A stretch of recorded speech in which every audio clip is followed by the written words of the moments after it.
नमस्कार साथियों, नजर कार्यक्रम में एक बार फिर आपका हार्दिक स्वागत है। आज हम नजर के इस विशेष कार्यक्रम में जो बात करने जा रहे हैं वो करने जा रहे हैं निजी अस्पतालों के बारे में। निजी अस्पताल लगभग रेवाड़ी के सर्कुलर रोड पर जितने भी बड़े बड़े अस्पताल हैं जो निजी हैं उनमें एक तरह से गोरख धंधा चल रहा है, जिसे हम गोरख धंधे का रूप मान सकते हैं कि मरीज वहां पे जाता है इलाज कराने के लिए, लेकिन आता है किस स्थिति में यह आप सबको पता है। कल एक विशेष घटना घटी जो परसों रात की बात है कि एक जो मरीज के रूप में आया और उसने क्या करा, यहाँ के एक निजी अस्पताल जो उनके मालिकों का कहना है कि उन्होंने किसी एमएनसी हॉस्पिटल्स को वो दिया है, वहां पे उसको एडमिट कराया गया। इलाज क्या था? मात्र पथरी का इलाज था। पथरी का इलाज से पहले उन्होंने अनाप शनाप दुनिया भर के उन्होंने क्या कभी अल्ट्रासाउंड कराओ, कभी सीटी स्कैन कराओ, कभी और कुछ कराओ। मतलब एक तरह से जो मिली भगत थी कि भाई किस तरह आयुष्मान कार्ड के जो मरीज हैं उनके पैसे को निजी तौर पे हजम किया जाए। और आखिर में इलाज से पहले ही वो मरीज, जितेंद्र नाम का मरीज जो कन्हई से यहाँ पे इलाज कराने आया था, वह पथरी के इलाज से पहले ही वो मर गया। तो इसी को लेके उनके परिजन थे, उन्होंने यहाँ पे अस्पताल में भी हंगामा करा और शिकायत भी दी सिटी थाने में कि इनके खिलाफ, दोनों अस्पतालों के खिलाफ एक कार्रवाई की जाए। और इसके साथ ही तथा जो डॉक्टर्स थे उन्होंने भी अपना पल्ला झाड़ लिया। एन मौके पे जब ये वारदात हुई तो उस वक्त डॉक्टर ने दोनों में से किसी भी, दोनों अस्पतालों में से किसी ने भी फोन नहीं उठाया। तो अनिल आर्य जी हमारे बीच हैं इस वक्त। तो निजी अस्पतालों का क्या रुख होना चाहिए और सरकार पे किस तरह इस पे नियंत्रण होना चाहिए, इस बारे में हम चर्चा करेंगे। अनिल जी, आपका हमारे कार्यक्रम में स्वागत है। पवन जी, आपके भी श्रोताओं को मेरा नमस्कार, जय श्री राम। तो आप बताएंगे कि कैसे इन पे अंकुश लगे कि जो अस्पतालों की मनमानी है, मरीजों से मतलब एक तरह से अनाप शनाप पैसे वसूल किए जाते हैं। और एक मरीज जब भी अपने इलाज के लिए किसी अस्पताल में आता है उससे कह देते हैं जी फलानी जगह से अल्ट्रासाउंड कराओ, फलानी जगह से सीटी स्कैन कराओ। जब आयुष्मान कार्ड की बात आती है, आयुष्मान कार्ड उन अस्पतालों को दिया जाता है जहाँ पे सारी सुविधाएं उपलब्ध है। तो आप इस बारे में क्या कहना चाहेंगे? देखिए पवन जी, आयुष्मान कार्ड जो हमारी सरकार ने चलाया था, प्रधानमंत्री जी की ये एक विशेष योजना थी और एक ये हमारी गरीब जनता के लिए वरदान था। लेकिन जैसा कि प्राइवेट संस्थाओं में होता है, निजीकरण का अभिशाप है कि उसमें एक्सप्लॉयटेशन बहुत ज्यादा होती है।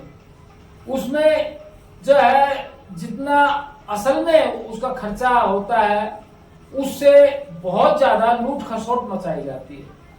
अब इन अस्पतालों का रवैया देखिए कि जैसे कोई अभी एक्सीडेंट का केस आया तो उसमें हड्डी का है या और कोई उसकी इंजरी है, उसका ऑपरेशन कर रहे हैं, ठीक है। लेकिन उसके बाद वो जो 5 लाख रुपए आयुष्मान कार्ड के हैं वो सारे के सारे उसके जो है वो दोहन कर लेना चाहते हैं। यदि वो 1 लाख का भी उपचार है तो 4 लाख तो उसके अनाप शनाप अनावश्यक जो है टेस्ट करके कर देंगे। फिर अपने ही उसके फैसिलिटी के नाम पर जो है लैब बना रखी हैं, अपने ही एक्सरे सेंटर बना रखे हैं, फालतू के सीटी स्कैन वगैरह करवा डालेंगे और अपनी जो फार्मास्यूटिकल वो बना रखी है, कैबिन बना रखी है, उसमें दवाइयां भी उनकी वहीं से उपलब्ध होंगी और उसमें दवाइयों का खर्चा भी आयुष्मान कार्ड में शामिल होना चाहिए। लेकिन वो जो है दवाइयों का खर्चा और फालतू टेस्टों का खर्चा के लिए कह देंगे कि ये तो बाहर से हो रहे हैं भाई, इनके तो आपको देने पड़ेंगे।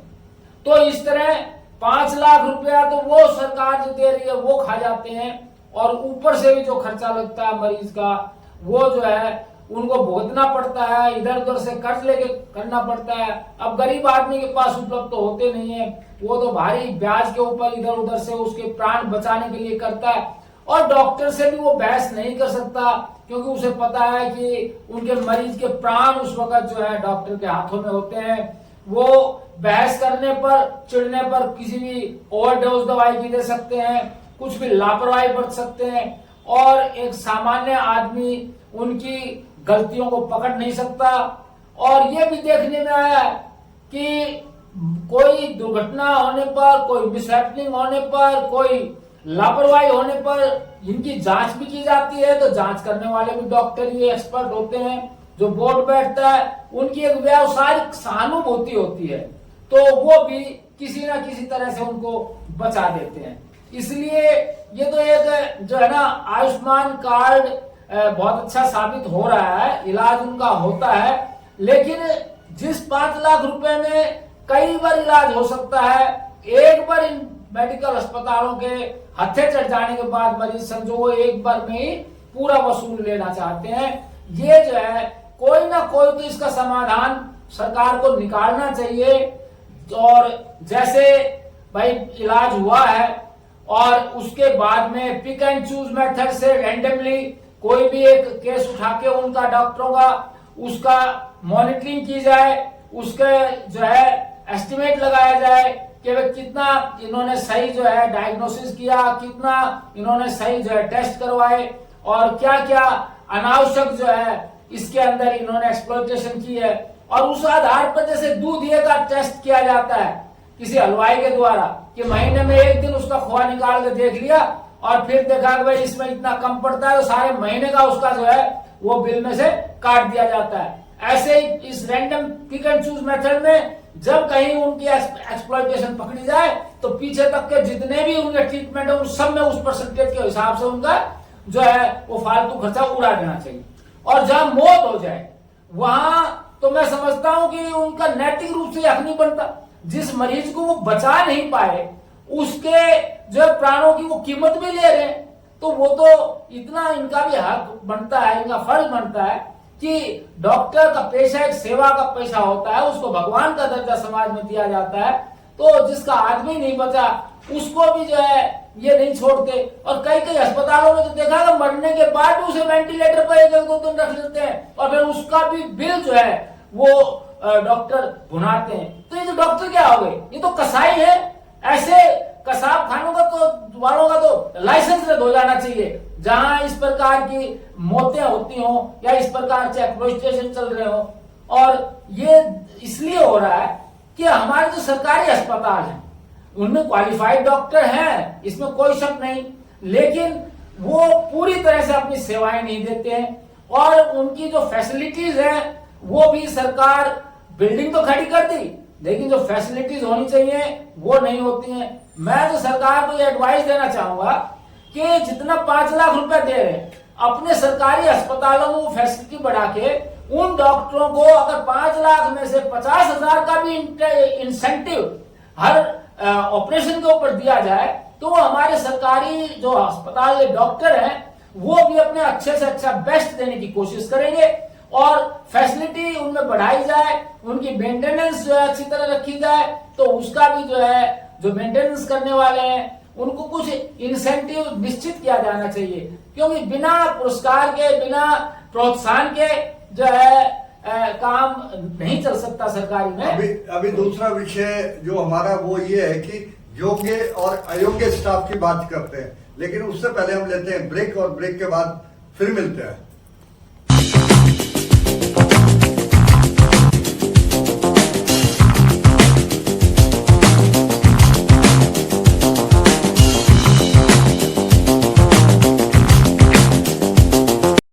एक बार फिर आपका स्वागत है। अब हम बात करते हैं कि जितने भी अस्पताल है वहां अयोग्य स्टाफ बैठा हुआ है, चाहे नर्सिंग स्टाफ की बात करें चाहे दूसरे जो टेक्नीशियंस हैं वो बैठे हुए हैं, उनको इन चीज का बिल्कुल भी ज्ञान नहीं होता और डॉक्टर उन पर पूरी तरह निर्भर होते हैं। डॉक्टर जब बात आती है कोई किसी भी तरह का इंसिडेंस होता है तो डॉक्टर तो उपलब्ध ही नहीं होते। उनका वो क्या फॉर्मेलिटीज करते गए, ग्लूकोज चढ़ा दिया, कहीं एंथेसिया दे दिया उनको बेहोश के लिए। लेकिन जहां सुपरविजन की बात है डॉक्टर कि भी कहीं ना कहीं लापरवाही होती है कि वो अपने टेक्नीशियन पर इतना ब्लाइंड फेथ कैसे कर लेते हैं, अपनी नर्सिंग स्टाफ पे इतना ब्लाइंड फेथ कैसे कर लेते हैं। ये जो मौत हुई थी ये जो जितेंद्र नाम के जिनके पिताजी का नाम अशोक है और कन्हई के निवासी है, ये क्या था कि वहां से भेजा था इनको जो मेडलेक्स डॉक्टर राम बाबू अस्पताल से रेफर कराया गया था, बगल में ही पंजाबी धर्मशाला के नजदीक है निर्मल हॉस्पिटल। वहां ये एफर किया गया था। वो बंदा, वो जो जितेंद्र था, वो ऑटो में बैठ के यहाँ पे आया और यहाँ से स्ट्रेचर पे गया, बिल्कुल एकदम मरी हुई हालत पे, कि सांस रुकी हुई थी। तो कहीं ना कहीं इनके जो स्टाफ था वो नेग्लिजेंसी थी। जब डॉक्टर से बात करने की बात आती, डॉक्टर फोन नहीं उठाते, फलानी जगह बिजी है, फलानी जगह मैं एक्सरसाइज कर रहा हूँ, ये कर रहा हूँ। तो व्हाट डू मीन बाय, जब डॉक्टर ही किसी तरह का रुचि नहीं लेते तो स्टाफ क्या करेगा? स्टाफ खाना पूर्ति करके जाएगा। तो इस विषय में आप क्या कहना चाहेंगे?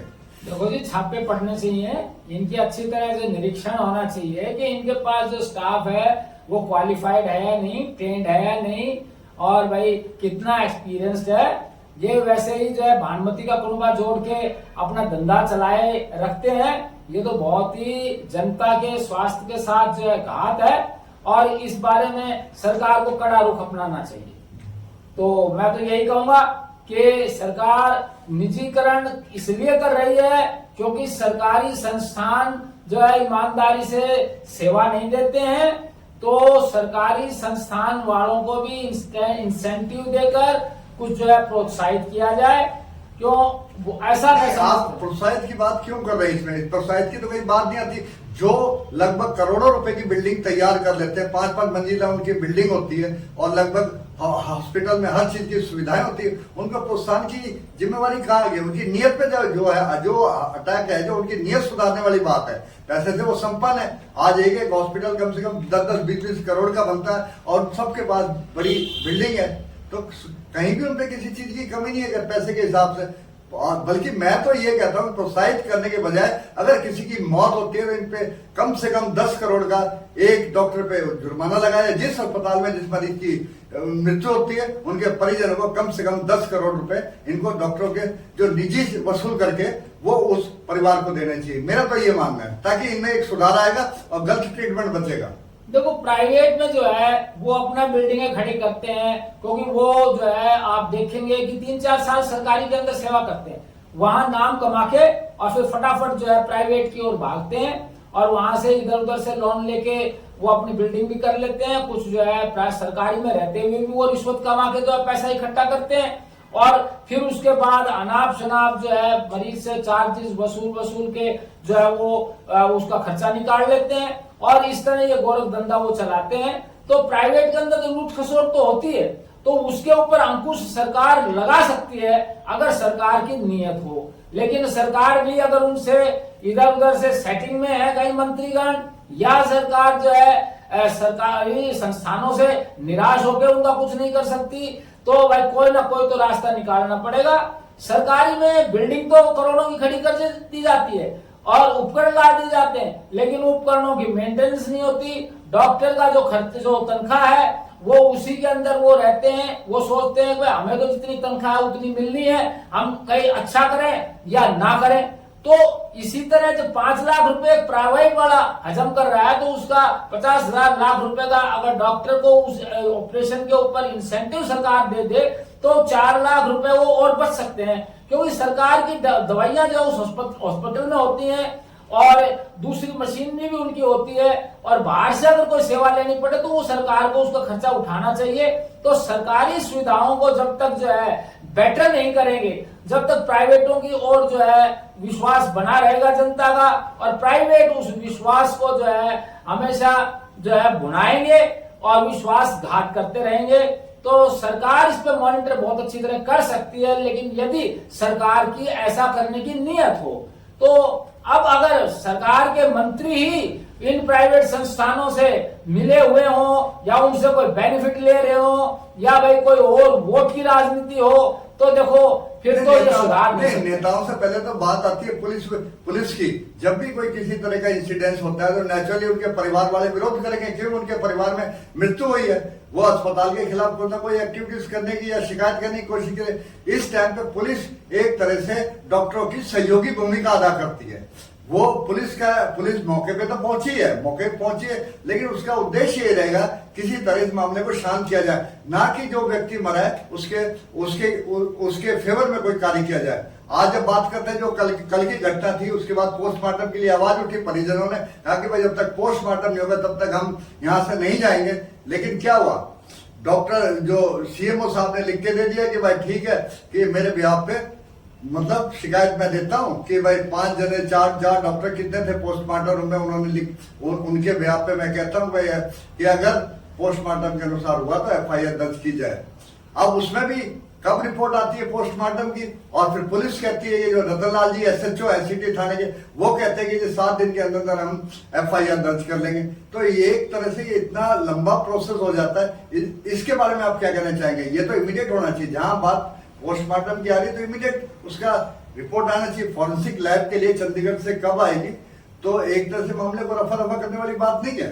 तो जी जो सरकारी सेवाएं होती हैं वो नौकरशाह उनमें होते हैं, वो सेवा की भावना से, वैसे तो पब्लिक सर्वेंट है, पब्लिक की सेवा के लिए, लेकिन सेवा की भावना कम, और उनकी भी जो है शोषण की मनोवृत्ति जो है उसमें आ जाती है। अब उनके पास अथॉरिटी होती है और वो उस अथॉरिटी का फिर मिसयूज करने लगते हैं। ईमानदार भी कुछ लोग होते हैं जो सही तरीके से करना चाहते हैं, लेकिन बेईमानों की संख्या, क्योंकि हमारे तो देश में भ्रष्टाचार जड़ों तक पहुंचा हुआ है, चाहे वो नौकरशाही हो, चाहे वो आम जनता हो, चाहे वो और दूसरी डॉक्टरों की विंग हो, कोई भी है। तो इस भ्रष्टाचार की जो है बात हर जगह हावी हो जाती है।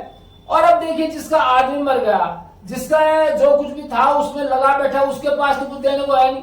और जो पुलिस का भ्रष्ट जो कर्मचारी अधिकारी होगा, वो डॉक्टर से तो मोटा कमा सकता है, तो वो कमाई जो है उसकी तनख्वाह से जो है वो मन भरने की नीयत नहीं रहती, वो तो ऊपर की कमाई से जो है संतुष्ट होना चाहते हैं। और सरकारी सेवाओं में लोग ज्यादा आना इसलिए चाहते हैं, चाहे उसमें तनख्वाह कम हो, लेकिन वो समझते ये तनख्वाह तो बचत की है, असली कमाई तो ऊपर की है, जो उनको रिश्वत के तौर पे, जो मंथली के रूप में, जो और किसी तरह ऐड के मिलेगी, उसको वो असली अपनी जो है ना वो उसको तनख्वाह मानते हैं, तनख्वाह को तो वो बचत मानते हैं। तो ये जो है ना जो भ्रष्टाचार हमारी जड़ों में बैठ गया है, ये जब तक दूर नहीं होगा और इसके खिलाफ जब तक कड़े एक्शन शुरू नहीं होंगे और पब्लिक भी नहीं जागेगी और पब्लिक आंदोलन की राह पर नहीं आ जाएगी और पब्लिक भड़कने नहीं लगेगी, तब तक जो है इसका इलाज होना संभव नहीं है। तो आपका कहने का तात्पर्य ये है कि पब्लिक को एकदम उसके बीच में आना चाहिए, मतलब सड़कों पे आना चाहिए, और ऐसे जब भी कभी भ्रष्टाचार के इस तरह के मामले हैं तो उनके खिलाफ एक आवाज उठाना चाहिए। आज आपका कहने का तात्पर्य ये है? मैं आपकी बात से सहमत हूं कि पब्लिक जब तक घरों में दुबकी बैठी रहेगी और मुंह खोलना नहीं सीखेगी और सड़कों पर नहीं आना शुरू करेगी, तब तक सरकार भी और प्रशासन भी यही समझता रहेगा कि ये तो इनएक्टिव जनता है, ये तो व्हाट्सएप के ऊपर मैसेज छोड़ने के महारथी हैं, ये तो घरों में बैठकर जो है चुगली करने के महारथी हैं, लेकिन इनके अंदर सक्रियता नहीं है, ये हमारा कुछ नहीं कर सकते। जब जनता सड़कों पर आना शुरू कर देगी और घेराव की स्थिति इनकी बन जाएगी, इनके खिलाफ विरोध प्रदर्शन, धरना प्रदर्शन और आंदोलन शुरू हो जाएंगे, तो इन लोगों को बाध्य होकर खूड़ में आना पड़ेगा, लाइन पे आना पड़ेगा। सरकार क्योंकि जनप्रतिनिधि होती है, जन भावना का प्रतिनिधित्व करती है, और जब देखेगी जनता की भावनाएं उग्र होती जा रही है उनके खिलाफ, तो उनको भी जनता की भावना की कदर करनी पड़ेगी और जनता की बात माननी पड़ेगी। और नहीं मानेंगे तो उनको बदल के एक तरफ बैठाया जाएगा, दूसरे जो है मानने वाले आएंगे। इलाज अब इसका एक ही है कि जनता जागरूक होकर खड़ी होना सीखे और सड़कों पर आना सीखे, तभी जो है कुछ संभव है। अगले प्रोग्राम में फिर मिलेंगे, लेकिन उससे जाने से पहले मैं आपको बताना चाहेगा कि किसी भी तरह के भ्रष्टाचार से संबंधित कोई मामले हैं, अगर आप चोरी छिपे उसको स्वीकार करते हैं तो मामला वैसा का वैसा ही रहेगा।